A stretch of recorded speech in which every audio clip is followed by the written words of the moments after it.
In the 13th century, when the world seemed vast beyond comprehension, and distances were measured not in miles, but in the turning of seasons, there existed an empire so immense that the sun never truly set upon its borders.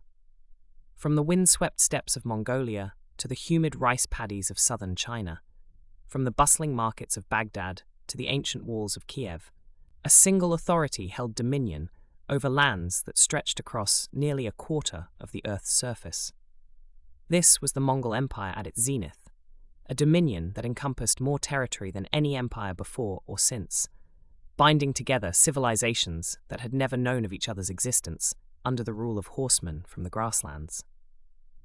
The empire that Genghis Khan had forged through conquest and vision had, by the reign of his grandson Kublai Khan, evolved into something far more complex than its nomadic origins might have suggested. Kublai ruled from his magnificent capital of Khanbalik, known today as Beijing, where the architectural marvels of China blended with Mongol sensibilities to create palaces of unprecedented grandeur. The great Khan's summer residence at Shangdu, immortalized in poetry as Xanadu, rose from the grasslands like a jeweled crown, its marble halls and artificial lakes a testament to the wealth that flowed like rivers toward the center of this vast dominion. Here, beneath lacquered ceilings painted with dragons and phoenixes, the ruler of the greatest empire in human history held court, receiving ambassadors from lands as distant as Venice and Java, each bearing tribute and tales of their distant homelands. The reach of Mongol authority in these years defied the imagination of contemporary minds. In the West, the Golden Horde commanded the vast expanses of Russia and the steppes beyond, their influence extending into the heart of Europe, where Hungarian and Polish knights had learned to fear the thundering approach of Mongol cavalry.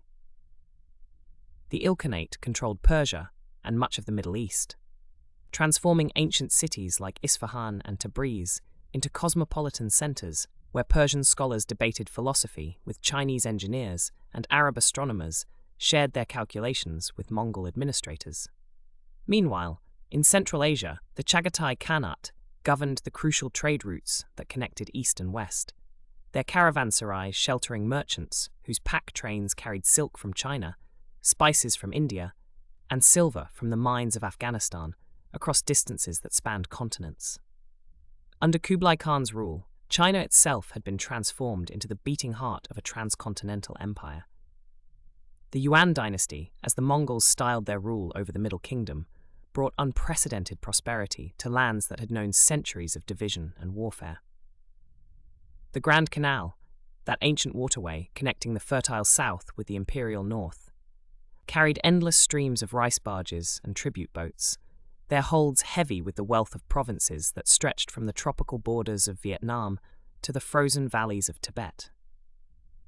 Cities like Hangzhou, with its 1 million inhabitants, and Guangzhou, whose harbours welcomed ships from across the known world, flourished as never before, their markets filled with goods that had travelled impossible distances to reach Chinese buyers eager for foreign luxuries.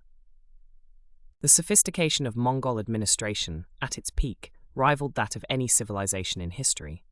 A postal system of unparalleled efficiency, known as the Yam, connected the far corners of the empire with a network of relay stations where fresh horses awaited imperial messengers. These riders, bearing the golden paisa that granted them absolute authority to requisition supplies and transport, could carry orders from Khanbalik to the Mediterranean in a matter of weeks, a speed of communication that would not be equaled again until the advent of the telegraph. Along these same routes travelled not merely messages, but ideas, technologies, and cultural influences that flowed like streams converging into a mighty river, carrying the innovations of one civilization to enrich another across vast distances. The cities of the empire during this golden age pulsed with a cosmopolitan energy that spoke to the Mongol genius for synthesis and adaptation. In Karakorum, though no longer the primary capital, the sounds of a dozen languages mingled in markets where Nestorian Christians sold Chinese porcelain to Muslim merchants, while Buddhist monks from Tibet debated theology with Confucian scholars from Korea. The great cities of Central Asia, Samarkand, Bukhara, and Otrar, had been rebuilt after their conquest to become jewels of Islamic architecture and learning, their madrasas and libraries attracting students from across the Islamic world, even as their governors answered to the Great Khan in distant China. The military might that underpinned this vast empire remained formidable, even as it adapted to the challenges of governing settled populations. The traditional Mongol decimal system, organizing armies into units of 10, 100, 1,000, and 10,000, had evolved to incorporate the best military traditions of conquered peoples. Chinese siege engineers provided the technical expertise to reduce the strongest fortifications, while Persian and Arab scholars contributed their knowledge of logistics and supply to maintain armies across impossible distances. The mobility that had made the original Mongol conquests possible was preserved through careful attention to horse breeding and pasture management, ensuring that the empire's military advantages remained intact even as its rulers adopted the trappings of Chinese imperial ceremony. Trade flourished under the Pax Mongolica as never before in human history. The Silk Road, that ancient network of routes connecting east and west, experienced a renaissance under Mongol protection that transformed it into the economic backbone of the known world. Merchant caravans, hundreds of animals strong, wound their way across the Gobi Desert and the Hindu Kush, protected by Mongol guards and sustained by the knowledge that a single authority guaranteed safe passage from the ports of the Black Sea to the markets of Beijing. Italian merchants established trading posts in Crimean ports, while Chinese craftsmen found eager customers for their silk and porcelain in the bazaars of Damascus and Cairo. The cultural flowering that accompanied this economic prosperity created works of art and literature that reflected the unique character of this moment in history. Persian miniatures from the Ilkhanate depicted scenes of court life that blended Mongol customs with Islamic artistic traditions, while Chinese painters of the Yuan period developed landscape styles that captured both the grandeur of their mountain homeland and the vast spaces of the steppes from which their rulers had emerged. Marco Polo's detailed descriptions of Kublai Khan's court, with its elaborate ceremonies and incredible wealth, provided European readers with their first glimpse of an Asian civilization that far exceeded their own in sophistication and grandeur. The agricultural productivity of the empire's heartlands supported this unprecedented prosperity through innovations in farming techniques and crop distribution. The Mongols' understanding of different climatic zones and agricultural practices, gained through their conquests of diverse regions, allowed for the systematic improvement of food production across their domains. Rice cultivation techniques from southern China were introduced to suitable regions in Central Asia, while drought-resistant crops from the steppes found new homes in the arid regions of Persia and Afghanistan. This agricultural revolution supported population growth and urbanization on a scale that would not be seen again for centuries. Religious tolerance, one of the most remarkable features of Mongol rule, reached its fullest expression during this period of imperial zenith. Kublai Khan's court welcomed religious leaders from every major faith tradition, creating an atmosphere of theological dialogue that was unique in the medieval world. Nestorian Christians served as administrators and translators. Buddhist monks from Tibet provided spiritual guidance. Islamic scholars contributed their expertise in law and science, while Confucian officials maintained the traditional bureaucratic structures that kept the vast empire functioning. This religious pluralism was not merely tolerance, but active encouragement of diversity, recognizing that the empire's strength lay in its ability to harness the talents and knowledge of all its peoples. Yet, even at this moment of supreme achievement, when Mongol power seemed as permanent as the mountains and rivers that defined the empire's natural boundaries, the seeds of future challenges were already taking root in the very success that made the 13th century the pinnacle of nomadic imperial achievement. The vast distances that had been conquered through Mongol mobility and organization would soon become sources of weakness rather than strength. As communication delays and administrative complexity began to strain the bonds that held this unprecedented dominion together under a single rule. Yet even as Kublai Khan sat upon the dragon throne in his magnificent capital of Dadu, the vast machinery of empire that had once moved with the synchronized precision of 1,000 galloping horses, began to show the first hairline cracks that would, in time, grow into chasms wide enough to swallow dynasties. The empire that stretched from the morning mists rising off the Pacific to the evening shadows falling across the plains of Hungary had grown too immense for any single hand to guide, too diverse for any single voice to command, and too complex for the simple military brotherhood that had once bound the Mongol clans together under the eternal blue sky of their homeland. The seeds of fragmentation had been planted decades earlier, watered by success itself, and nurtured by the very vastness that had made the Mongols the masters of the known world. When Mungka Khan died in 1259 during the siege of a Chinese fortress, his death created the first great succession crisis that would fundamentally alter the nature of Mongol rule. The Kurultai, that ancient gathering of nobles and commanders that had once spoken with unified voice beneath the felt tents of the steppes, found itself paralyzed by competing claims and conflicting loyalties. Kublai Khan and his younger brother Arik Boker each claimed the title of Great Khan, their rival courts gathering supporters like storm clouds gathering on opposite horizons. Though Kublai would eventually triumph in this fraternal struggle, the precedent had been set. The unity of the Mongol world was no longer sacred, no longer unbreakable. The empire's sheer geographic enormity made centralized control increasingly impossible, as communication lines stretched thin as spiders' silk across continents. Messages that had once traveled swiftly along the famous Yam postal system now took months to traverse the empire's breadth, arriving at their destinations like echoes of decisions made in worlds that seemed impossibly distant. Local governors and regional commanders, separated from Karakorum or Dadu by thousands of miles of mountain, desert, and steppe, began making decisions based on immediate needs rather than imperial directives. The centrifugal forces of distance and delay worked their patient magic, pulling the far-flung territories away from the gravitational center of supreme authority, like planets slowly drifting from their sun. By the time Kublai Khan's reign reached its middle years, the Great Mongol Empire had already begun its transformation into 4 distinct khanates, each following its own trajectory through the political cosmos.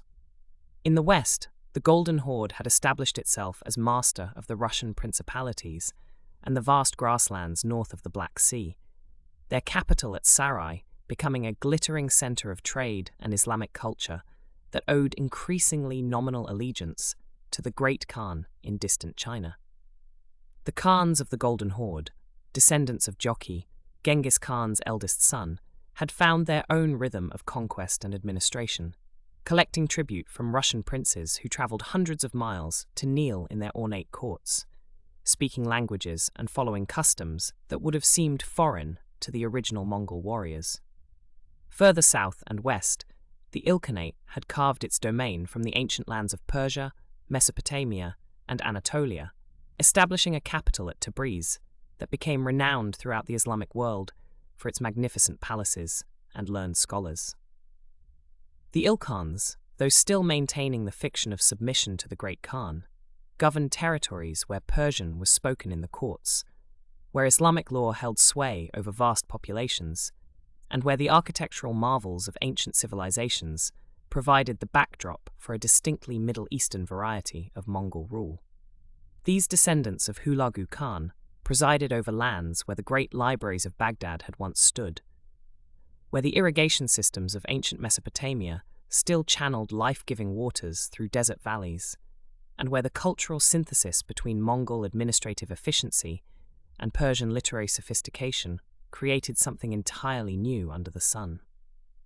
In Central Asia, the Chagatai Khanate controlled the crucial heartland that connected east and west, their territories encompassing the ancient Silk Road cities of Samarkand, Bukhara, and Kashgar. These were lands where caravans had traveled for millennia, carrying silk and spices, ideas and innovations across the roof of the world.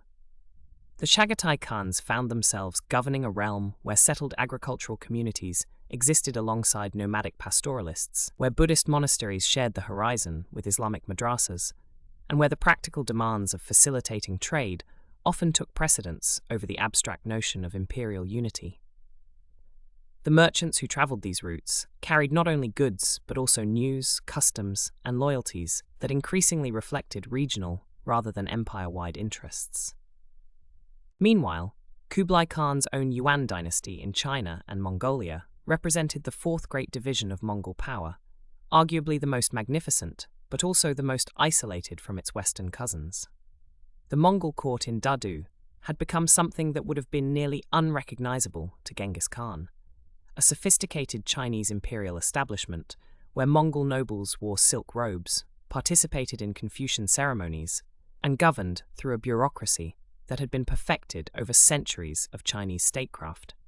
The very success of Mongol adaptation to Chinese governance created a psychological and cultural distance from the other khanates that proved impossible to bridge with mere diplomatic correspondence or occasional envoys bearing gifts and formal expressions of continued unity. The weakening of central authority manifested itself in countless small ways that accumulated like snowflakes to create an avalanche of decentralization. Tribute that had once flowed regularly eastward to the Great Khan began arriving sporadically, then intermittently, then not at all. Military campaigns that had once been coordinated across vast distances according to grand strategic plans conceived in the imperial capital became increasingly localized affairs, as each khanate focused on its immediate neighbors and immediate concerns. The Great Mongol Legal Code, the Yasa, which had once provided uniform justice from Korea to Poland, began to be interpreted differently in different regions, modified by local customs and practical necessities, until it became merely one influence among many in the complex legal traditions of the various khanates. Perhaps most significantly, the Mongol elite in each khanate began to adopt the languages, religions, and cultural practices of their subject populations.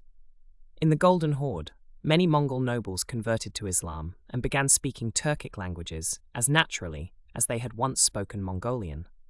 In the Ilkhanate, Persian became the language of poetry and administration, while Islamic scholarship flourished in the madrasas that Mongol patrons built in their great cities.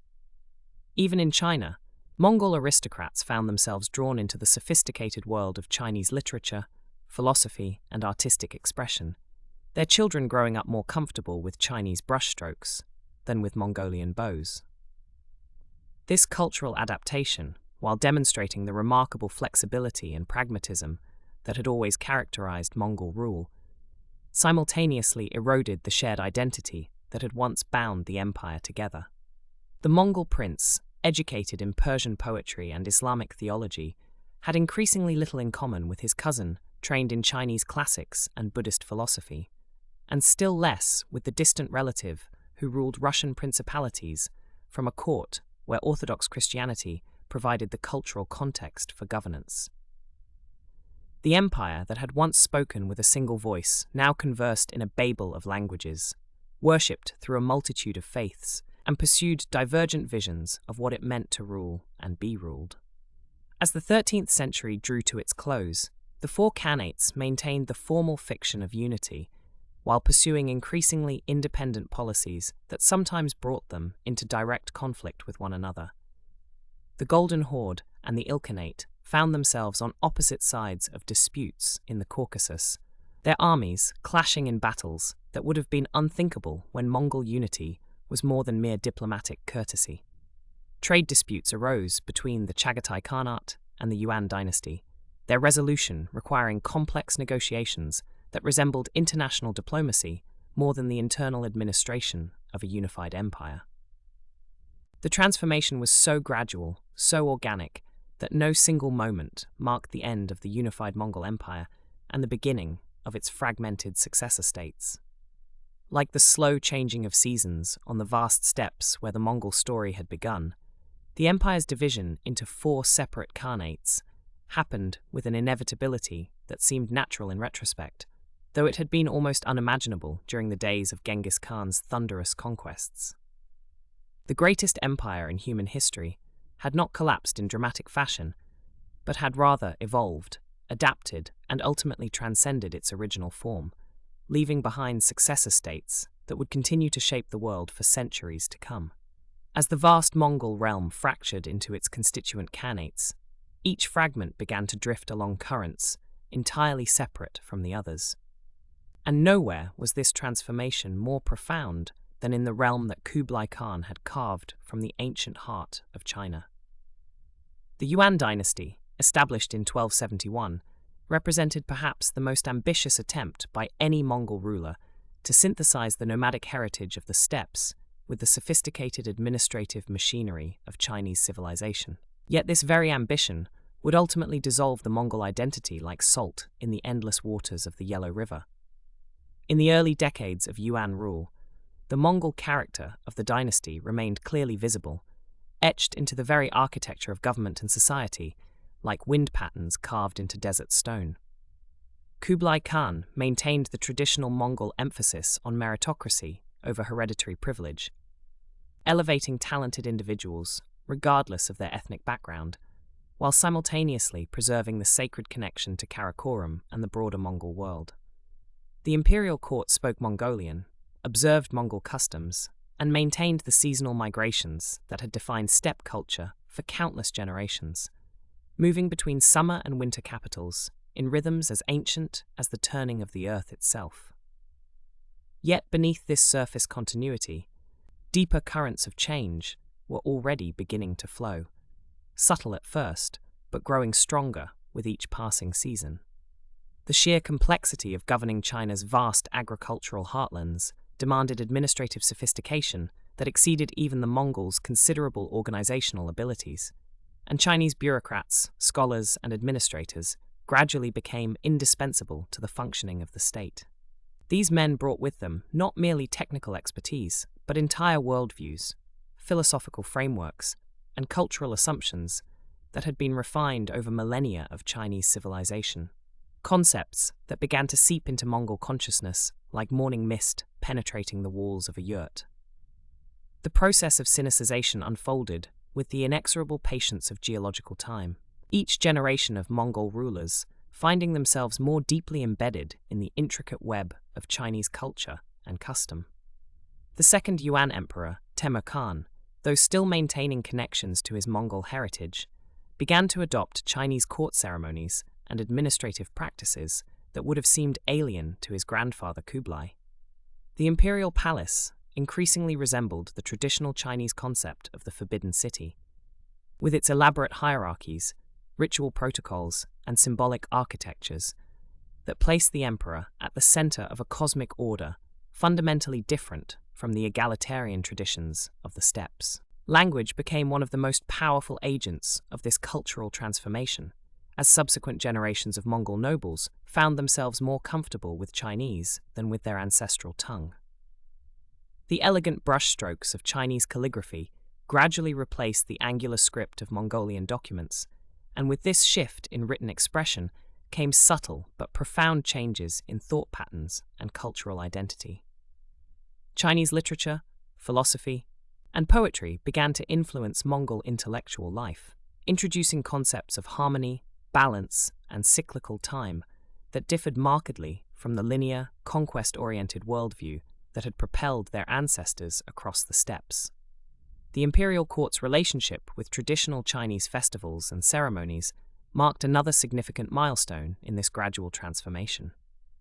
Where early Yuan rulers had observed these events with the detached interest of foreign conquerors, later emperors began to participate with genuine reverence, adopting not merely the external forms, but the underlying spiritual and philosophical frameworks that gave these rituals their meaning.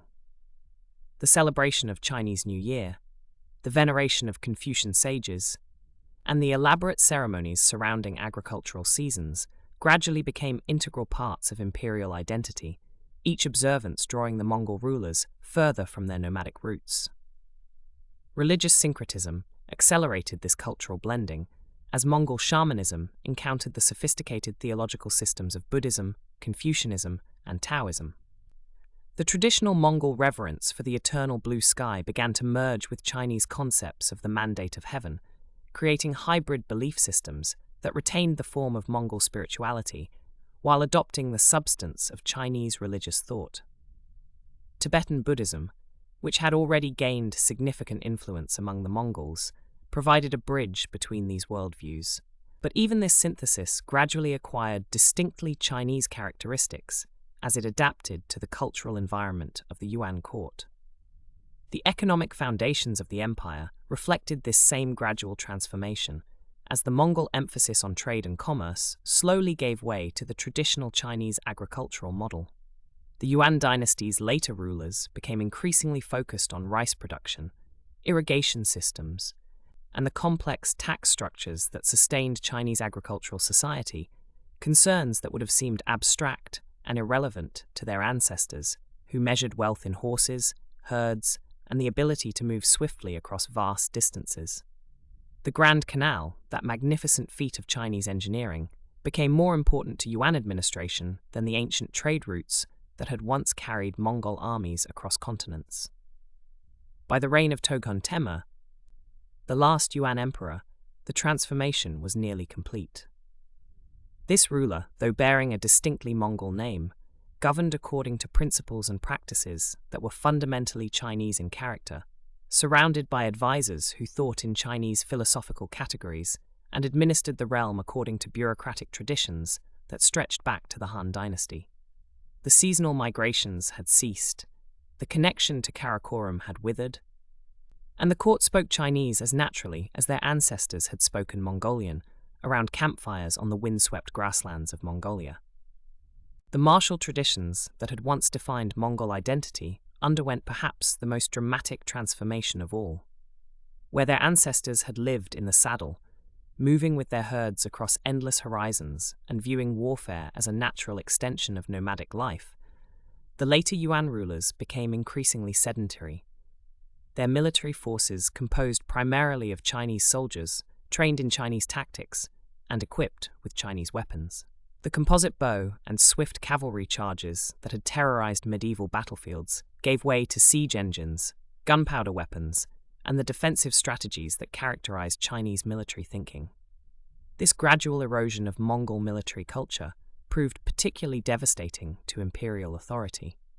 As the Yuan dynasty found itself unable to maintain control over the vast territories that required constant military presence and the projection of nomadic power. The Red Turban Rebellion and other uprisings of the 14th century exposed the fundamental weakness of a dynasty that had retained the territorial ambitions of their nomadic ancestors while losing the military capabilities that had made those ambitions achievable. The final irony of Yuan Sinicization lay in its very completeness, for in successfully adapting to Chinese civilization, the Mongol rulers had transformed themselves into something that China itself could no longer accept as legitimately foreign. They had become too Chinese to maintain their claim as conquerors, yet too obviously of foreign origin to be embraced as authentic Chinese emperors, trapped in a cultural limbo that satisfied neither their ancestral heritage nor their adopted homeland. When the Ming dynasty finally overthrew the Yuan in 1368, it was not merely replacing one ruling house with another, but restoring what it claimed was authentic Chinese rule after a century of cultural hybridization that had created something entirely new and ultimately unsustainable. While the Yuan dynasty's Mongol rulers found themselves increasingly absorbed into the vast cultural tapestry of China, their distant cousins in the western reaches of the empire faced their own profound transformations. The Golden Horde, stretching across the endless steppes from the Ural Mountains to the Dnieper River, had once stood as one of the most formidable successor states of Genghis Khan's vast dominion. These were the descendants of Jochi, the great Khan's eldest son, whose portion of the inheritance encompassed territories so immense that a rider could gallop for months without reaching their boundaries. The very name they bore spoke to their power and wealth. The Golden Horde, with its gleaming tents and treasure-laden wagons that moved like a glittering serpent across the grasslands. The Khans of the Golden Horde had built their power upon the twin pillars of military might and economic control. Their warriors, still bred in the ancient traditions of the steppes, could rain arrows with devastating accuracy from horseback while wheeling in formations that had terrorized European armies for generations. More importantly, they controlled the vital trade routes that connected east and west, the arteries through which silk, spices, and precious metals flowed between China and the Mediterranean. The tribute extracted from conquered Russian principalities filled their coffers, while the vast herds of horses, cattle, and sheep that grazed across their territories provided both sustenance and wealth. In the great camps that served as their mobile capitals, craftsmen from a dozen conquered lands worked gold into intricate ornaments, while scribes recorded the tribute payments that arrived with the regularity of the seasons. Yet beneath this glittering surface, the seeds of destruction had already taken root. The very system that had elevated the Golden Horde to such heights contained within it the mechanisms of its eventual downfall. Mongol tradition demanded that succession pass through the male line, but it provided no clear mechanism for choosing among multiple heirs. When a Khan died, his sons, brothers, and nephews could all advance legitimate claims to power. What had once been resolved through the ancient Kurultai assemblies of the steppes became increasingly complicated as the horde grew larger, wealthier, and more sedentary. The simple consensus building of nomadic tribes could not easily adapt to governing an empire that stretched across forests, rivers, and settled cities. The first major succession crisis erupted in the early 14th century following the death of Tokta Khan, whose reign had brought a semblance of stability to the horde's domains. His nephew Özbeg emerged victorious from the ensuing struggle, but not without significant bloodshed and the alienation of powerful tribal leaders who had supported rival claimants. Özbeg's victory came at a cost that would echo through subsequent generations. He had been forced to rely heavily on certain tribal factions while systematically eliminating others, creating deep resentments that would fester like infected wounds in the body politic of the horde. The delicate balance between competing interests that had maintained Mongol unity began to fracture along lines of kinship, tribal affiliation, and religious belief. Under Özbeg's rule, the Golden Horde officially converted to Islam, a decision that brought both benefits and new complications. The conversion opened diplomatic and trade relationships with the Muslim world, bringing fresh sources of wealth and scholarly exchange. Islamic law provided a unifying legal framework that could supplement traditional Mongol customs. However, the religious transformation also created new fault lines within horde society. Traditional shamans and their followers found themselves marginalized, while Orthodox Christian subjects in the Russian principalities viewed their Muslim overlords with increased suspicion. The conversion was neither complete nor uniform.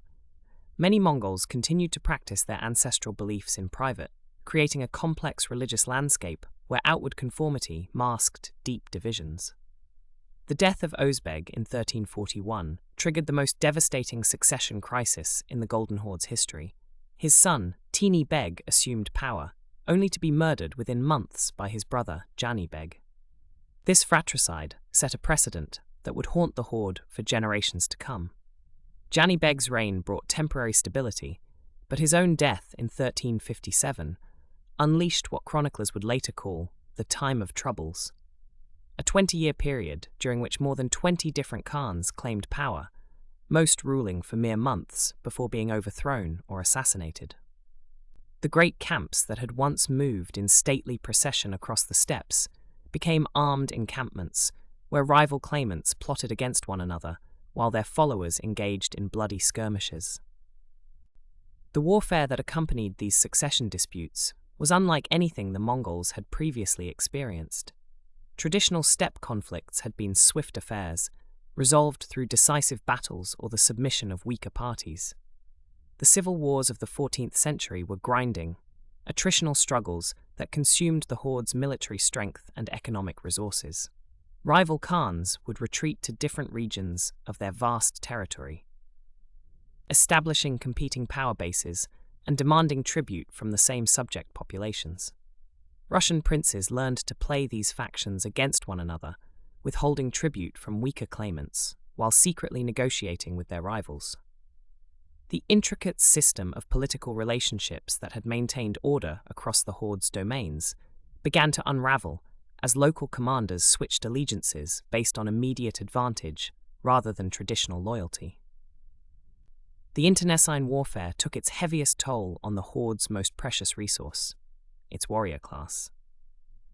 Generations of Mongol nobles who could trace their lineage back to Genghis Khan's original followers perished in battles against their own kinsmen. The great tribal confederations that had provided the backbone of Mongol military power fragmented as different segments chose opposing sides in the succession disputes.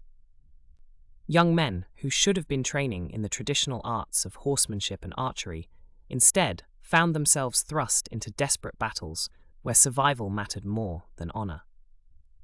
The careful military hierarchies that had once made Mongol armies so effective dissolved into competing bands of fighters whose primary loyalty was to whichever commander could provide them with immediate rewards. Economic devastation followed closely behind military destruction. The trade routes that had enriched the Golden Horde required stability and security to function properly. Merchant caravans could not navigate territories where rival armies might attack them, or where local commanders demanded tribute payments to multiple competing authorities.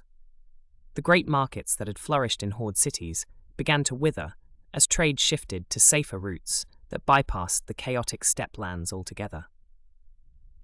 Italian merchants who had maintained trading posts along the Black Sea coast found their operations increasingly untenable as political instability made long-term commercial relationships impossible to maintain. The administrative apparatus of the Golden Horde, never as sophisticated as those of China or Persia, proved utterly inadequate to cope with prolonged civil conflict. The Khan's court, which had served as the central coordinating authority for the entire territory, fragmented into multiple competing centers of power. Regional commanders began issuing their own coins, collecting their own taxes, and making their own diplomatic arrangements with foreign powers. The carefully maintained records of tribute obligations and territorial boundaries became meaningless when multiple authorities claimed jurisdiction over the same populations.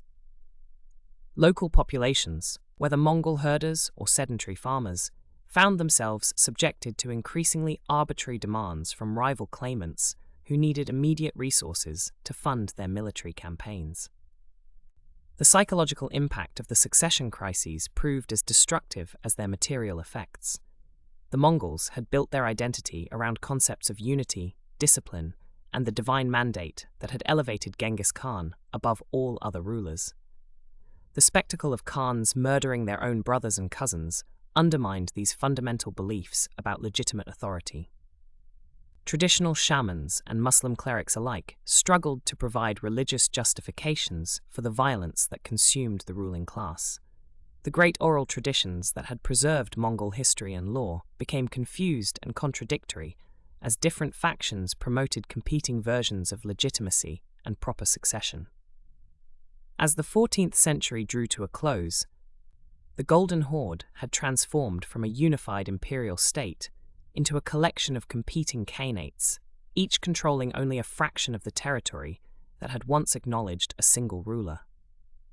The eastern portions of the Horde's domain fell under the influence of ambitious commanders who would eventually establish the Kazan and Astrakhan khanates, while the western regions fragmented into even smaller units controlled by local strongmen. The great herds that had once grazed freely across the entire steppe were now confined to smaller territories, reducing both the wealth and mobility that had been the foundation of Mongol power. The golden age of the Golden Horde had ended not with conquest by external enemies, but through the slow poison of internal division that had consumed the empire from within.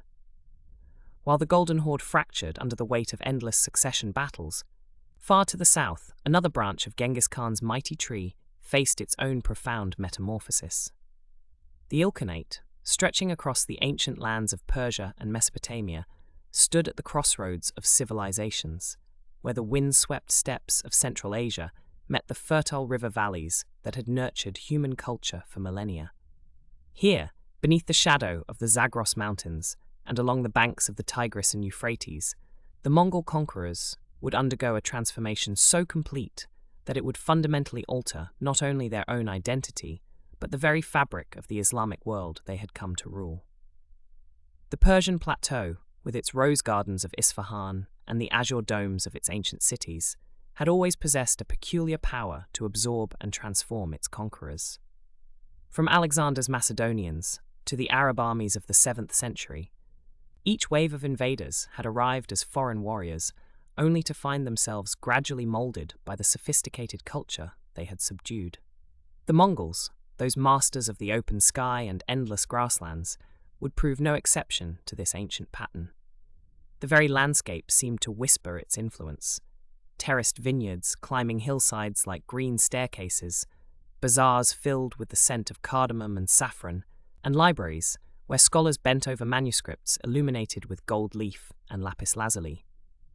In the early decades of Ilkhanate rule, the Mongol elite maintained their traditional practices with fierce determination.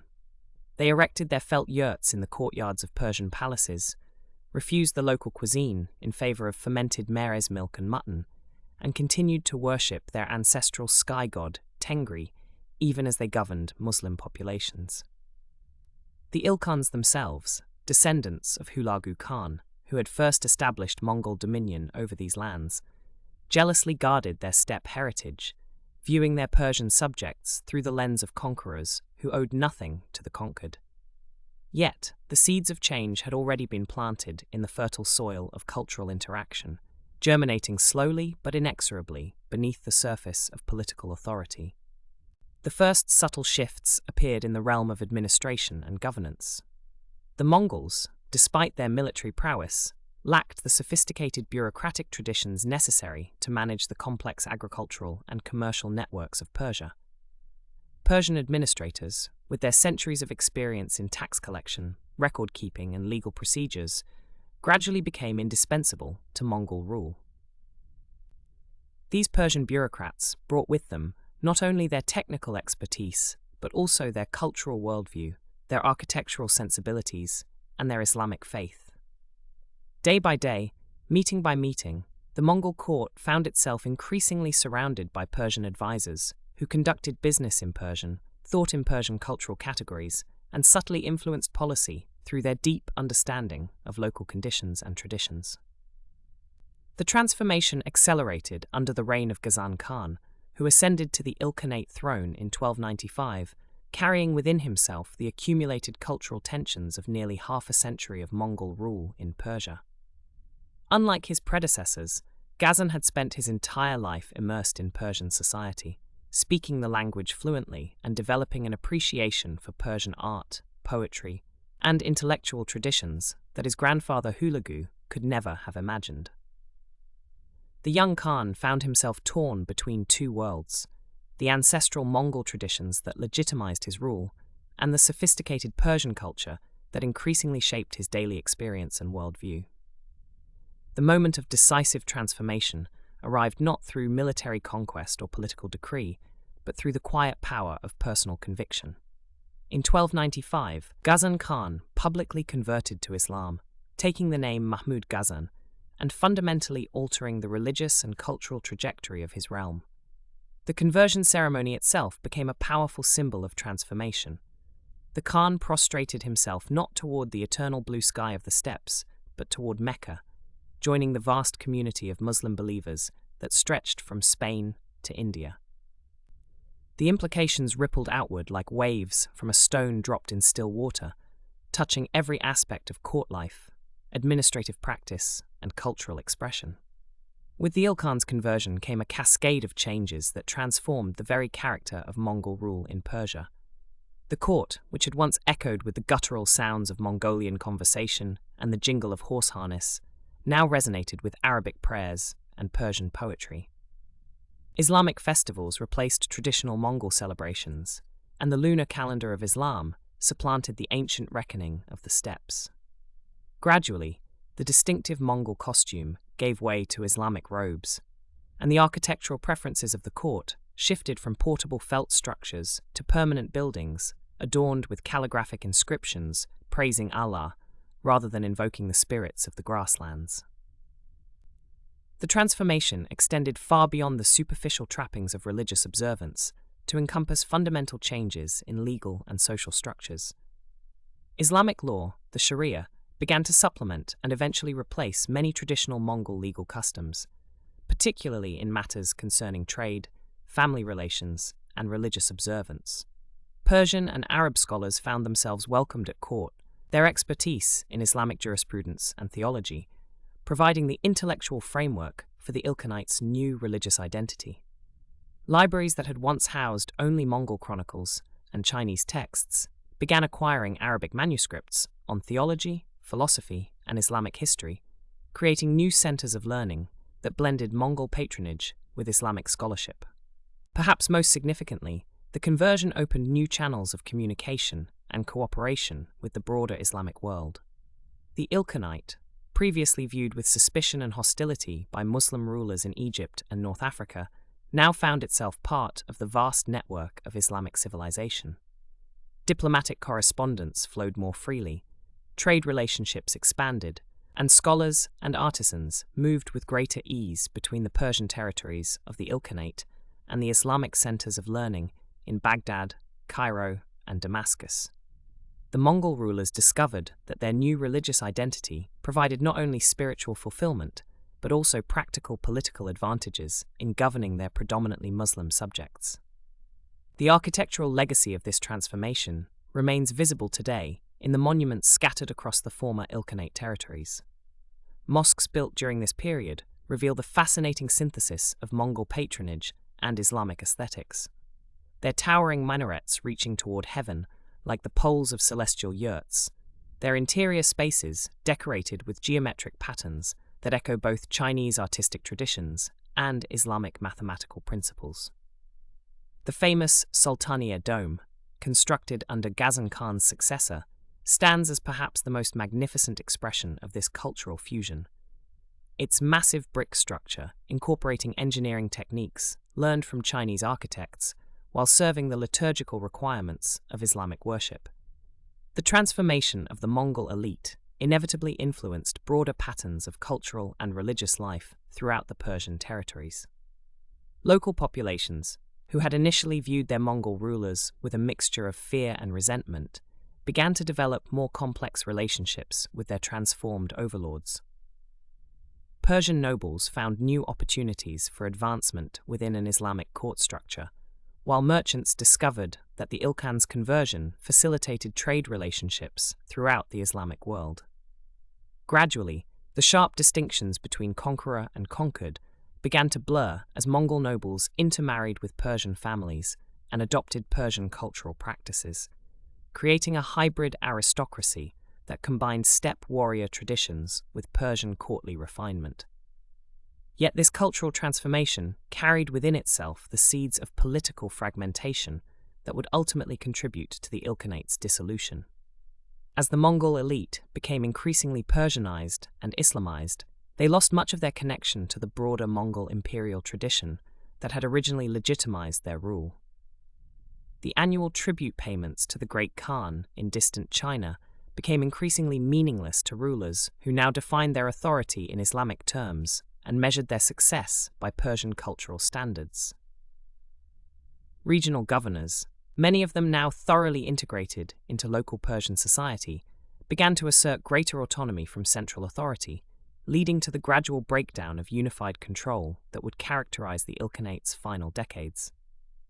The conversion to Islam also created new sources of internal tension as different factions within the Mongol elite embraced varying interpretations of their new faith.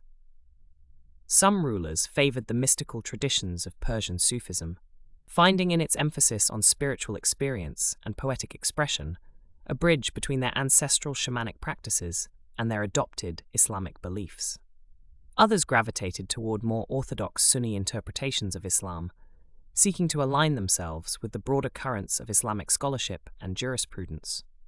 These theological differences, seemingly abstract, translated into concrete political divisions that weakened the cohesion of Mongol rule and provided opportunities for ambitious provincial governors to assert their independence.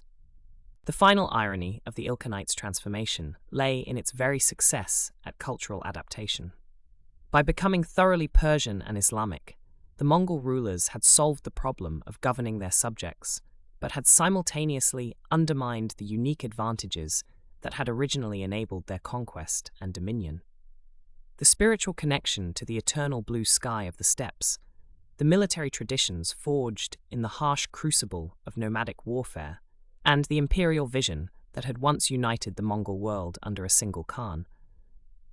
All these gradually faded as Persian gardens replaced Mongolian grasslands in the imaginations of the ruling elite, leaving behind a legacy of magnificent cultural synthesis built upon the foundations of an empire that was already beginning to crumble from within.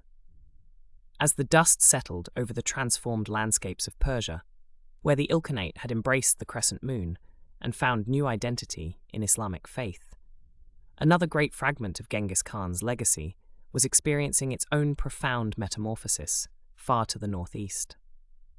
Beyond the soaring peaks of the Hindu Kush and across the wind-swept steppes that had once echoed with the thundering hooves of Mongol cavalry, the Chagatai Khanate was slowly, inexorably dissolving into the very tribal elements from which it had been forged centuries before.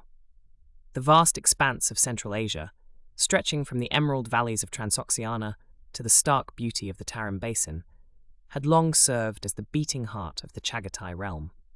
Here, where ancient Silk Road cities gleamed like jewels against the amber desert sands, the descendants of Chagatai Khan, second son of the great conqueror, had ruled over a domain that encompassed some of the most strategically vital and culturally rich territories in the known world. The Khanate cities bore names that whispered of centuries of commerce and conquest. Samarkand, with its azure-tiled madrasas and bustling bazaars; Bukhara, where scholars debated philosophy beneath star-studded skies; Kashgar, the gateway between east and west, where caravans laden with silk and spices paused to rest in tree-shaded courtyards.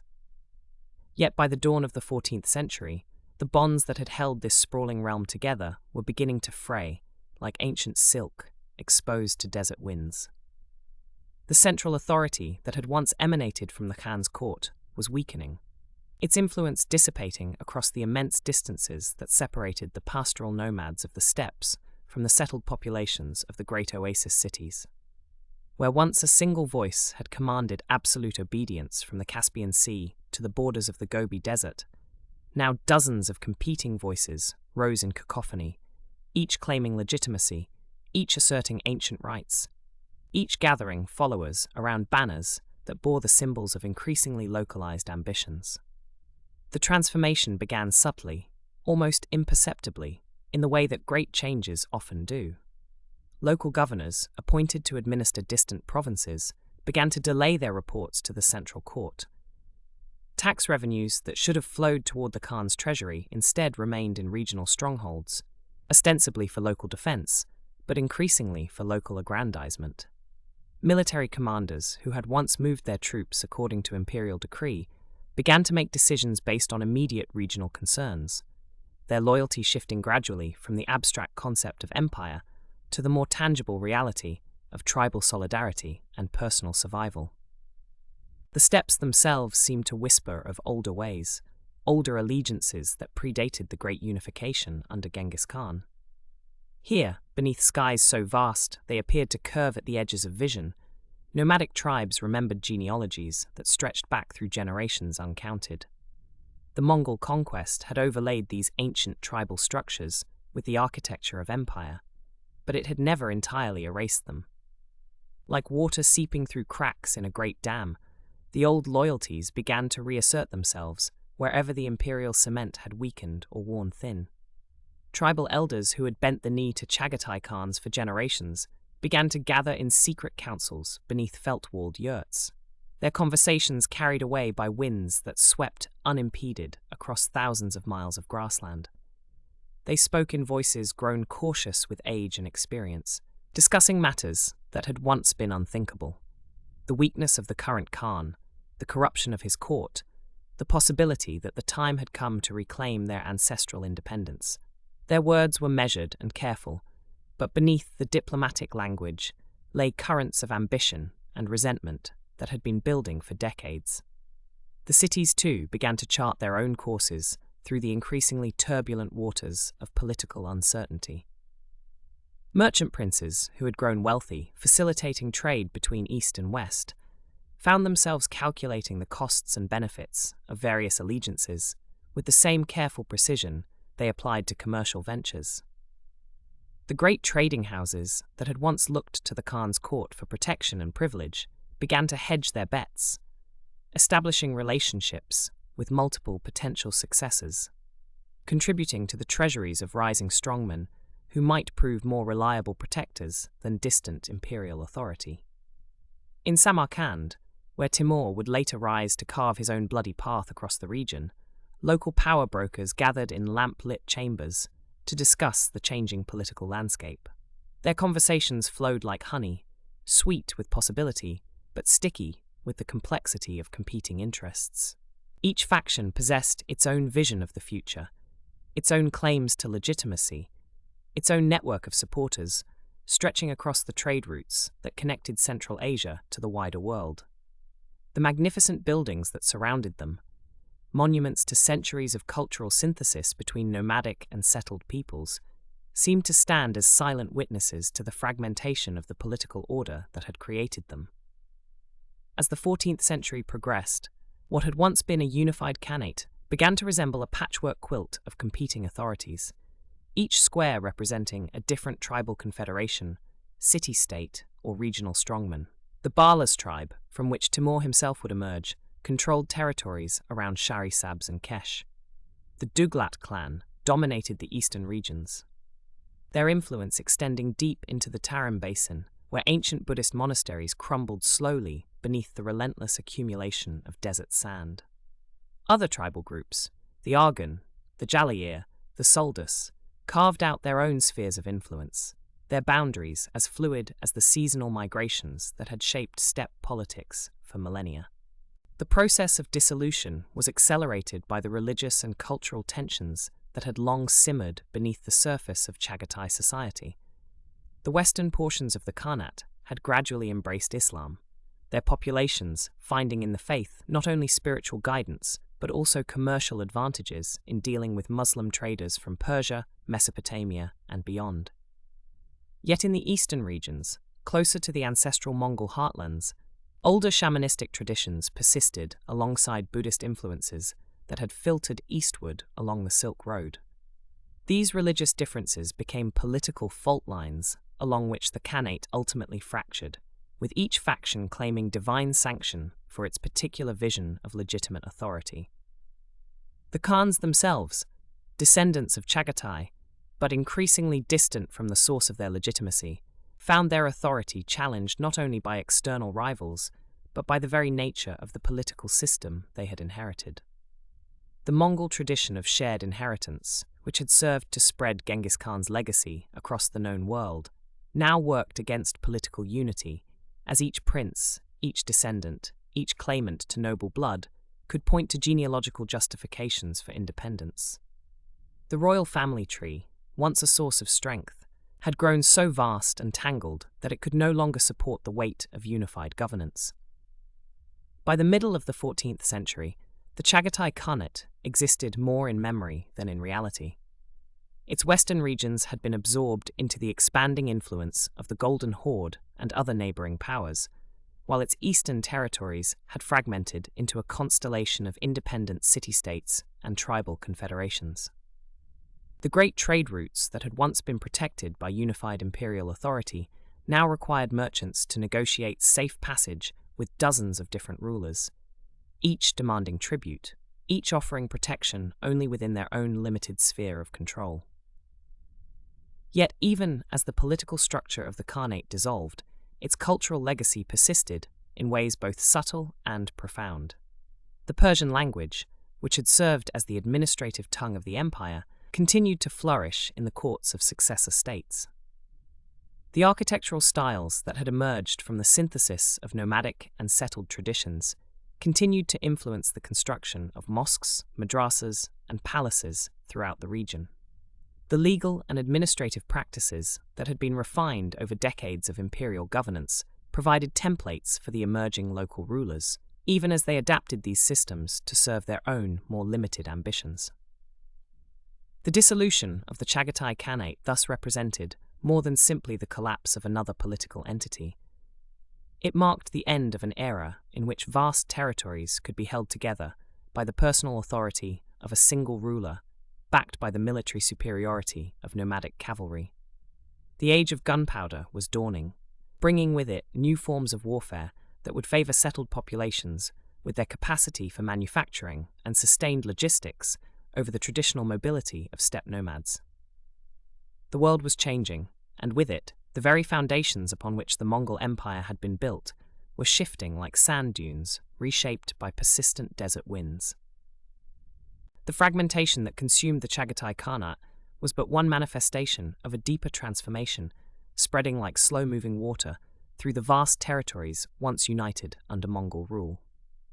As tribal factions carved Central Asia into ever smaller domains, their very success in conquest began to work against the fundamental nature that had made their ancestors masters of the steppe. The great irony of empire lay in this truth. That victory itself would prove the undoing of those who achieved it, as the rewards of conquest drew the nomadic peoples inexorably toward the settled ways of their subjects. In the sprawling cities that had fallen to Mongol might, a different rhythm of life beckoned to the descendants of horsemen. Where once the seasonal migrations had marked time itself, dividing existence between summer pastures high in mountain valleys and winter camps sheltered from howling winds, now the steady pulse of urban commerce offered new patterns of wealth and comfort. The great yurts that had served as portable palaces for khans began to give way to permanent residences built of stone and timber, their walls rising solid and immovable against the sky. Within these structures, Mongol nobles discovered the peculiar luxury of spaces that never moved, of floors that remained level beneath their feet, regardless of weather or season. The transformation began subtly, almost imperceptibly, in the generation that had known both conquest and its aftermath. These were the sons and daughters of warriors who remembered the old ways but had tasted the fruits of settled civilization. In Beijing's Forbidden City, where Kublai Khan established his court, the descendant of Genghis Khan found himself surrounded by the elaborate protocols of Chinese bureaucracy. The simple council of elders that had governed nomadic tribes expanded into a vast administrative apparatus, with departments for taxation, irrigation, and the management of sedentary populations. Where once a Khan's word had been law, transmitted by swift messengers across the grasslands, now imperial edicts required the careful attention of scribes and the maintenance of permanent archives. The daily routines of court life gradually eroded the martial disciplines that had forged the Mongol war machine. Morning rides that had once been exercises in horsemanship and archery became ceremonial processions through palace gardens. The hardy ponies of the steppe, small but tireless creatures capable of surviving on sparse grass and bitter water, found themselves replaced by larger, more elegant mounts bred for appearance rather than endurance. In stables that rivaled the finest buildings of conquered cities, these pampered animals reflected the changing priorities of their owners, who valued beauty and status over the practical virtues that had carried their ancestors across continents. The very success of Mongol administration created institutional momentum towards sedentary life. Tax collection required permanent records and fixed assessment points. The management of irrigation systems demanded resident engineers and seasonal laborers who could not follow the ancient migrations. Trade networks, which had initially enriched Mongol rulers through tribute and protection payments, evolved into complex commercial enterprises requiring year-round attention from merchants and administrators. The Silk Roads that carried wealth from east to west became arteries of influence flowing in both directions, bringing not only goods but ideas, customs, and technologies that gradually reshaped Mongol society. In the great cities of Samarkand, Bukhara, and Herat, Mongol governors found themselves managing populations vastly larger than the tribes they had once led. The skills required for urban governance bore little resemblance to those needed for commanding cavalry charges or organizing seasonal migrations. Legal systems developed to handle disputes between farmers required different expertise than the customary law that had settled conflicts among herders. The construction and maintenance of roads, bridges, and fortifications demanded engineering knowledge that could not be acquired through traditional nomadic education. The younger generations, born into this world of permanent settlements and complex institutions, knew the old ways only as stories told by elderly relatives, whose weathered faces spoke of different times. These children of empire grew up sleeping in beds rather than on felt carpets that could be rolled and packed within hours. They learned to read and write in multiple languages, skills that would have been superfluous to their great-grandparents, but were essential for managing vast territories populated by diverse peoples. Their education in classical literature, mathematics, and philosophy represented a fundamental shift away from the practical knowledge of horse breeding, weather patterns, and grassland navigation that had defined nomadic culture for countless generations. The architectural monuments commissioned by Mongol rulers became physical manifestations of their transformation. The tomb of Ghazan Khan in Tabriz, with its soaring dome and intricate tilework, stood as a permanent marker in the landscape, impossible to dismantle and transport like the temporary shrines of nomadic tradition. These buildings required craftsmen who worked with stone and brick rather than felt and leather, artisans whose skills were bound to specific locations and could not migrate with the seasons. The very act of creating permanent monuments represented a philosophical shift towards seeing territory as something to be developed and beautified rather than merely traversed and exploited. Trade relationships that had initially been based on tribute and protection evolved into sophisticated commercial partnerships. Mongol merchants established permanent warehouses and counting houses in cities throughout their domains, accumulating inventories and managing complex transactions that required presence and attention over months, rather than the swift exchanges that characterized nomadic commerce. These business enterprises created networks of obligation and interest that tied their owners to specific locations, making the ancient freedom of movement increasingly impractical. The legal systems that emerged in settled Mongol territories reflected this fundamental tension between nomadic tradition and sedentary necessity. While the Yasa, the great law code attributed to Genghis Khan, remained theoretically supreme, its provisions for mobile justice and collective responsibility proved inadequate for governing agricultural communities with complex property relationships and seasonal labor requirements.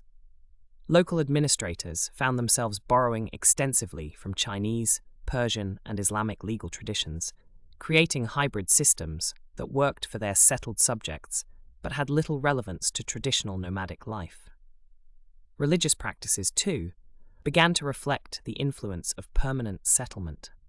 The shamanic traditions that had served nomadic communities, with their emphasis on portable rituals and seasonal ceremonies, gradually gave way to or merged with the more institutionalized religions of conquered territories. Buddhist monasteries, Islamic madrasas, and Christian churches offered spiritual frameworks that required permanent buildings, settled communities of believers, and regular cycles of worship tied to fixed calendars rather than the natural rhythms of migration and seasonal change. The military implications of this transformation proved particularly significant for Mongol power. The decimal organization that had made Mongol armies so effective depended on units drawn from related tribal groups who fought together by choice and tradition. As these social bonds weakened through settlement and intermarriage with local populations, military service increasingly became a professional obligation rather than a cultural expression. Standing armies stationed in permanent garrisons replaced the swift-gathering tribal levies that had once appeared seemingly from nowhere to overwhelm their enemies. Even the diet that had sustained nomadic warriors began to change as Mongol elites settled into urban life.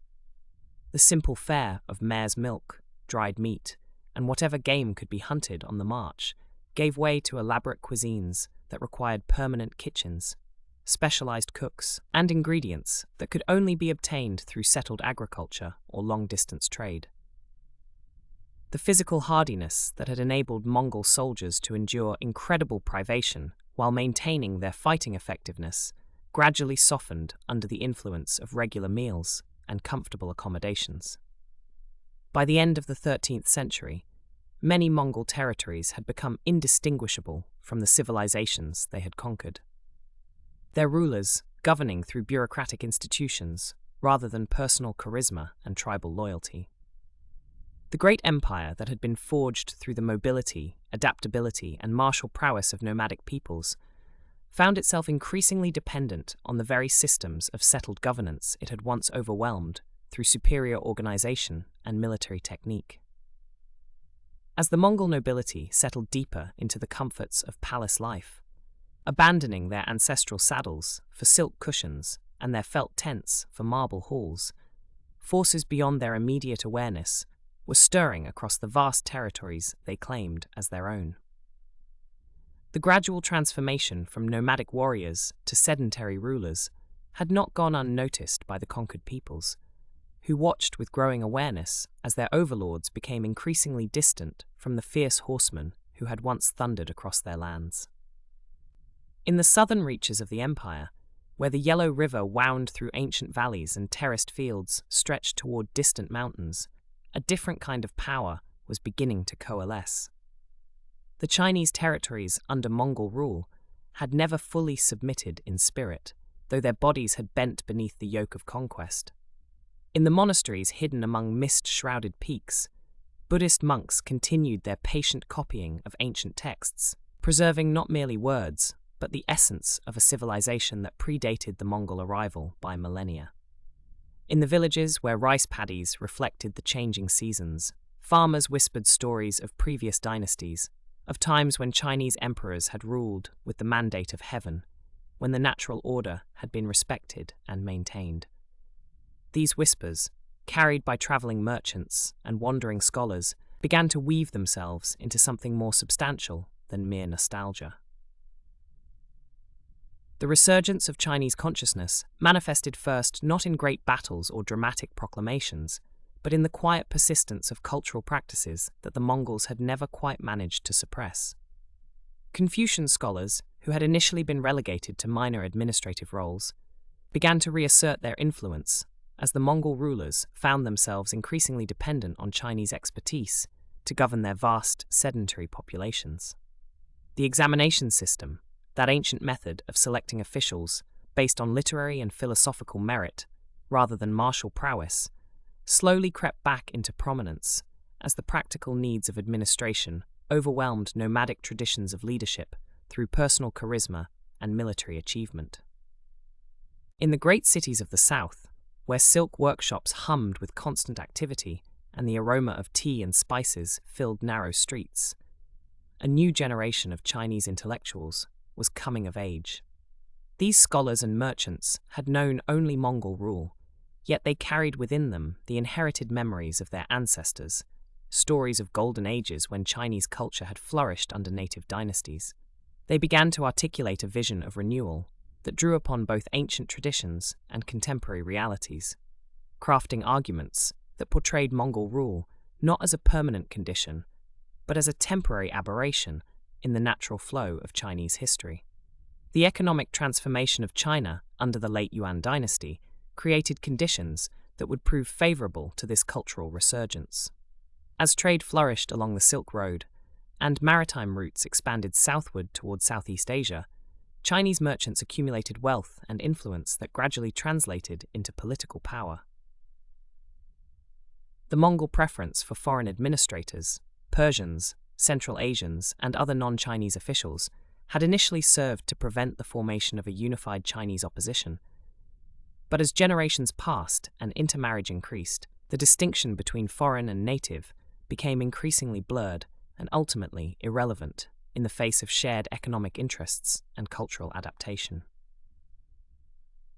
From the southern provinces, where the climate remained largely unconquered by northern influence, and where traditional agricultural patterns continued to shape the rhythm of daily life, movements of resistance began to emerge that combined religious fervor with political aspiration.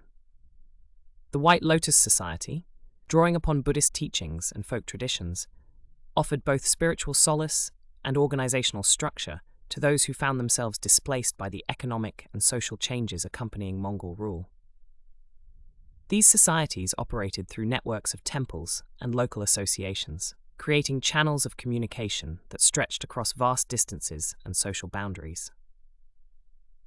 The growing strength of Chinese resistance was matched by similar movements in other corners of the fractured empire.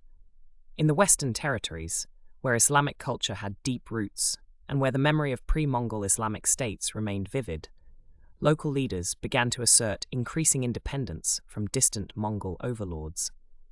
The gradual conversion of some Mongol rulers to Islam had created complex loyalties. But it had also demonstrated that Mongol identity was not immutable, that the conquerors themselves could be transformed by the cultures they had conquered. This realization emboldened regional leaders who saw opportunity in the empire's increasing fragmentation. The rise of regional military leaders, many of them originally appointed by Mongol authorities, but now operating with increasing autonomy, marked another phase in the empire's dissolution. These figures, whether Chinese warlords in the south or Islamic commanders in the west, found themselves governing territories that were Mongol in name, but increasingly independent in practice.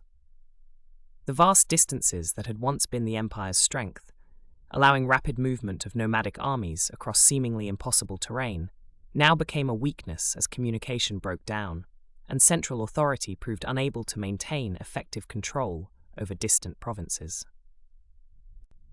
In the steppes themselves, the original heartland of Mongol power, conflicts arose between different branches of the royal family and their supporters, each claiming legitimacy while lacking the military strength to impose their will over the entire empire. The traditional Mongol system of selecting leaders through assemblies of nobles had been complicated by centuries of territorial expansion and cultural adaptation, creating situations where multiple claimants could assert valid rights to leadership while lacking the practical means to achieve unified rule. The technological and military innovations that had once given the Mongols decisive advantages over their enemies were gradually being adopted and improved upon by their subjects. Chinese engineers, working initially in service to Mongol masters, developed new siege techniques and gunpowder weapons that would eventually be turned against Mongol forces. The mobility that had been the nomads' greatest asset became less decisive as their opponents learned to construct effective fortifications and developed cavalry forces of their own, often recruited from former Mongol subjects who brought intimate knowledge of nomadic military tactics to their new allegiances. As the 14th century progressed, the combination of internal weakness and external pressure created a cascade of challenges that no single Mongol leader could effectively address.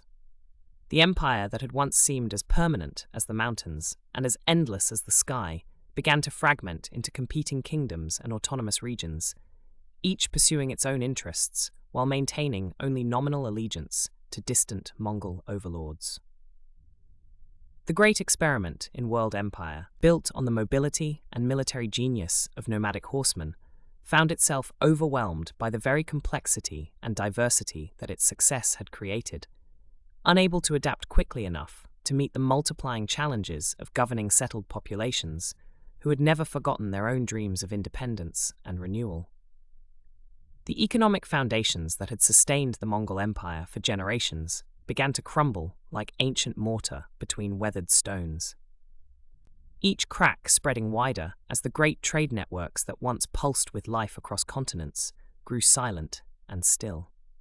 Where caravans had once moved in endless processions across the steppes, their bells jingling softly in the desert wind, and their camels laden with silk, spices, and precious metals, now only empty paths stretched toward distant horizons. The very arteries that had pumped wealth into the heart of the empire were slowly constricting, starved by warfare, disrupted by political fragmentation, and choked by the rising power of maritime trade routes that bypassed the ancient overland passages entirely. The Silk Road, that legendary network of commerce that had enriched Mongol coffers for decades, found itself increasingly vulnerable to the chaos that spread across the fractured khanates. Merchants who had once traveled under the protection of Mongol law, secure in the knowledge that their goods and lives were safeguarded by the empire's military might, now faced bandits, local warlords, and competing authorities who demanded tribute at every crossing. The great bazaars of Samarkand and Bukhara, once thriving centers where languages mingled like spices in a market stall, began to see fewer foreign faces as traders sought safer, more predictable routes for their precious cargo. The gentle clink of silver coins in merchant pouches grew fainter with each passing season, replaced by the worried whispers of those who watched their ancient prosperity slip away like sand through an hourglass. As Chinese power resurged under the Ming dynasty, the empire's eastern trade connections faced systematic disruption that rippled westward through the economic network like stones thrown into a still pond. The new Chinese rulers, determined to assert their independence from Mongol influence, imposed strict controls on border trade and redirected commercial flows through channels that bypassed Mongol territories entirely. Ports along the Chinese coast began to flourish as maritime merchants discovered they could transport goods more safely by sea than across the increasingly unstable overland routes. The junks and dhows that plied these waters carried not just silk and porcelain, but also the economic lifeblood that had once sustained the Mongol Empire's western reaches. The fragmentation of the empire into competing khanates created a labyrinth of conflicting economic policies and currencies that strangled interstate commerce. Where once a single Mongol silver piece could purchase goods from Beijing to Baghdad, merchants now faced the bewildering complexity of multiple monetary systems, each khanate minting its own coins and demanding payment in its preferred medium. Trade agreements that had taken years to negotiate crumbled overnight as political alliances shifted, leaving caravans stranded at closed borders with perishable goods and mounting debts. The administrative efficiency that had once made long-distance commerce profitable across Mongol lands dissolved into a maze of bureaucratic obstacles, each more frustrating and expensive than the last. The empire's financial machinery, once as precisely calibrated as the movements of celestial bodies, began to grind to a halt under the weight of diminishing revenues and mounting military expenses. The great treasure houses of Karakorum and other Mongol capitals, which had once overflowed with tribute from conquered lands and taxes from flourishing trade, found their vaults echoing with emptiness. The steady flow of silver from Central Asian mines slowed to a trickle as local rulers seized control of these valuable resources, redirecting their wealth away from the imperial coffers and toward their own regional ambitions. The intricate web of taxation that had sustained the empire's vast administrative apparatus began to unravel, as local officials, unpaid for months, either abandoned their posts or turned to corruption to supplement their meager incomes. Currency debasement became a desperate measure as various Mongol rulers attempted to maintain their spending power while their actual wealth evaporated. The pure silver coins that had once been trusted throughout Eurasia gave way to debased alloys that merchants viewed with increasing suspicion. The inflation that followed struck hardest at the common people who had provided the empire's agricultural foundation. As the price of grain and other necessities soared, while their ability to pay remained static. Rural communities that had once contributed steadily to imperial tax collections found themselves unable to meet their obligations, leading to a vicious cycle of economic decline that spread from village to village like a slow-burning fire. The disruption of trade routes had cascading effects that reached far beyond simple commerce, touching every aspect of imperial administration and military capability. The horses that had been the foundation of Mongol military power became increasingly expensive and difficult to obtain as the breeding grounds of Central Asia fell under the control of hostile forces or independent warlords. The iron and steel necessary for weapons and tools grew scarce as the mining regions that had supplied these materials either declared independence or were conquered by resurgent local powers.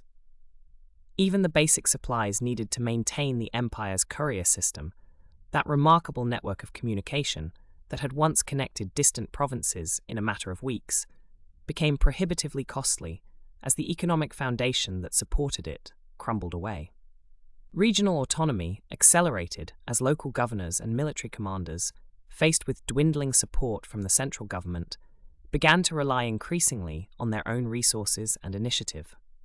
What had begun as temporary expedients to deal with specific shortages gradually evolved into permanent arrangements that effectively removed these territories from imperial control.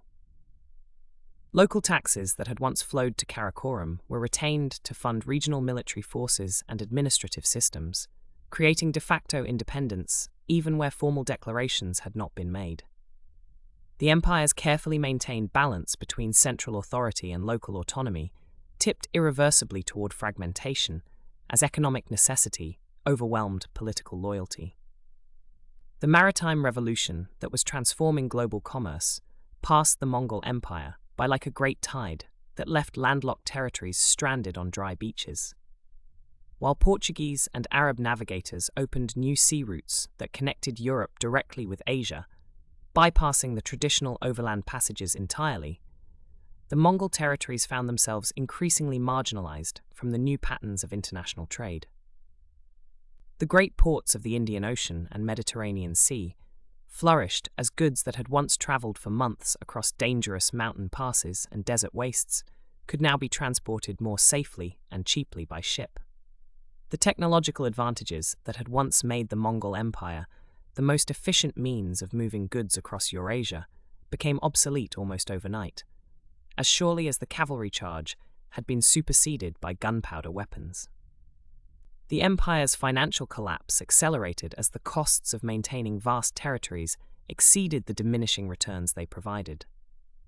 The elaborate administrative systems that had once been justified by the wealth they helped to extract and protect became crushing burdens when that wealth no longer materialized. Military garrisons that had been essential for maintaining control over conquered populations became expensive luxuries that bankrupt treasuries could no longer afford. The great cities that had grown up around Mongol administrative centers began to decline as government spending dried up and commercial activity moved elsewhere, their populations drifting away like leaves scattered by autumn winds. As the 14th century progressed, the economic foundation that had supported the world's largest empire for over a century finally gave way completely, leaving behind only the memory of what had once been the most prosperous and well-connected civilization on Earth. The transformation was as profound as it was irreversible, marking not just the end of an empire, but the close of an entire era in human history. The great Mongol domains, which had once unified vast stretches of Eurasia under a single economic and political system, fragmented into countless smaller entities, each struggling to survive in a world where the old certainties had vanished like morning mist before the rising sun. As the great Mongol Empire dissolved into fragments like morning mist, retreating before the warmth of dawn, something profound was taking shape across the vast territories that had once trembled beneath the thunder of Mongol hooves. The successor states that emerged from the empire's collapse were not merely political entities dividing conquered lands among ambitious heirs, but living vessels carrying forward the accumulated wisdom, traditions, and innovations of a civilization that had touched nearly every corner of the known world.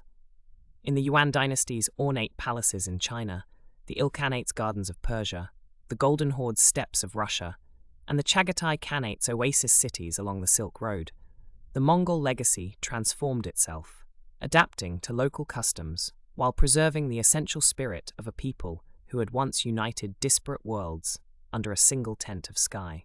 The Yuan dynasty in China represented perhaps the most dramatic transformation of Mongol identity, where the descendants of nomadic warriors found themselves governing from behind the vermilion walls of Beijing's Forbidden City. Their leather boots replaced by silk slippers, their felt caps exchanged for elaborate court headpieces adorned with peacock feathers and precious stones. Here, in these halls, where incense burned perpetually before golden Buddhas and jade dragons, Mongol administrators learned to navigate the intricate ceremonies of Chinese court life, while maintaining their ancestral connections to the endless grasslands of their homeland. The Yuan rulers became patrons of arts and sciences, commissioning vast encyclopedias that preserved not only Chinese knowledge, but also the astronomical observations, mathematical innovations, and geographical discoveries that had flowed along the Mongol trade networks for generations. Marco Polo's detailed accounts captured this remarkable fusion, describing how Kublai Khan's court had become a cosmopolitan center where Persian merchants discussed business with Chinese scholars, where Arab astronomers worked alongside Mongol shamans, and where the flavors of cuisines from a dozen cultures mingled in the imperial kitchens. Further west, the Ilkhanate of Persia created its own unique synthesis, where Mongol military traditions merged with Persian administrative sophistication and Islamic spiritual depth. In the gardens of Isfahan and Tabriz, where fountains played among rose bushes and pomegranate trees, Mongol princes who had converted to Islam built mosques whose minarets rose like arrows toward heaven. Their surfaces covered in intricate geometric patterns that seemed to capture the mathematical precision of celestial movements. These rulers, who could trace their lineage back to the windswept camps of Genghis Khan, now surrounded themselves with Persian poets who sang of love and loss in flowing verses that echoed through marble halls cooled by evening breezes, carrying the scent of jasmine and myrrh.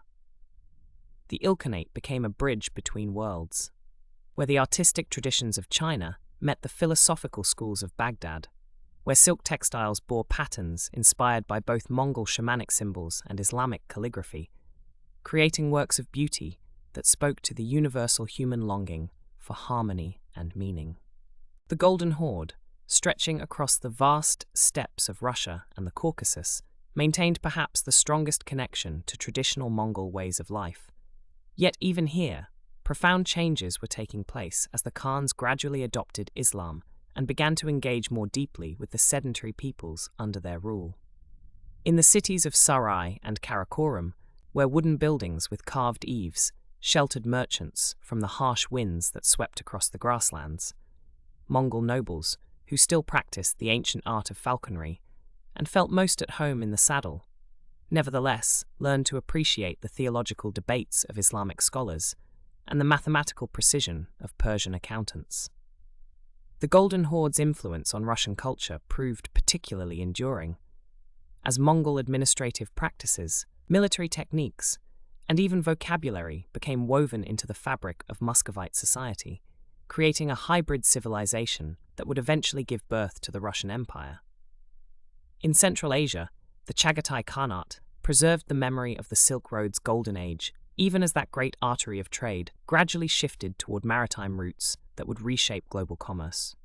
Here, in the oasis cities of Samarkand and Bukhara, where the sound of water flowing through underground channels provided a constant, soothing counterpoint to the calls of merchants and the prayers of the faithful, Mongol traditions merged with Turkic customs and Persian artistic sensibilities to create a distinctive culture that celebrated both the nomadic virtues of their ancestors and the sophisticated pleasures of urban civilization.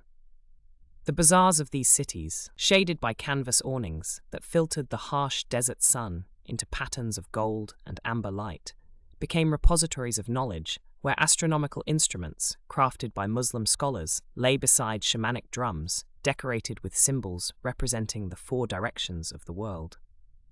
The lasting cultural legacy of Mongol rule extended far beyond the political boundaries of these successor states, flowing like underground rivers through the consciousness of civilizations that had been touched by the great empire's reach. In the realm of cuisine, the Mongol influence could be tasted in the fermented mare's milk that remained a delicacy among Central Asian peoples, in the dumplings that appeared in various forms from China to Eastern Europe, and in the grilled meats that reflected the nomadic tradition of cooking over open fires under star-filled skies. The Mongol postal system, with its network of relay stations and swift messengers, provided the template for communication systems that would connect distant regions for centuries to come, while the religious tolerance that had characterized Mongol rule left its mark in the cosmopolitan character of cities along the former trade routes. Perhaps most profoundly, the Mongol Empire's collapse and transformation into successor states had created new patterns of cultural exchange that would continue to shape human civilization long after the last Mongol Khan had been forgotten by history. The astronomical observations compiled by Mongol-sponsored scholars in China influenced navigational techniques that would guide European explorers across previously unknown oceans, while the geographical knowledge accumulated during the empire's expansion contributed to more accurate maps that depicted the true scope and interconnectedness of the world's continents. In the libraries of Baghdad and Cairo, in the scriptoriums of European monasteries, and in the schools of Chinese cities, manuscripts preserved not only the technical innovations of Mongol civilization, but also its philosophical insights about the unity underlying apparent diversity, the strength that could emerge from the careful coordination of different traditions and peoples. As evening settled over the lands that had once known the sound of Mongol cavalry, as the last light faded from the mountains and steppes, where generations of nomadic warriors had made their camps beneath the eternal stars, the great empire's truest legacy revealed itself not in the boundaries drawn on maps or the names recorded in chronicles, but in the quiet ways that human consciousness had been expanded by contact with the infinite. The Mongol transformation of the medieval world had created new possibilities for understanding the connections between all living things, new appreciation for the patterns that linked the movement of planets to the migration of birds, the rhythm of seasons to the pulse of human hearts. In monasteries and madrasas, in libraries and workshops, in the simple conversations between travelers sharing a fire on a cold night, the spirit of an empire that had once stretched from sea to sea continued its work of weaving together the scattered threads of human experience into something approaching wisdom, something approaching peace.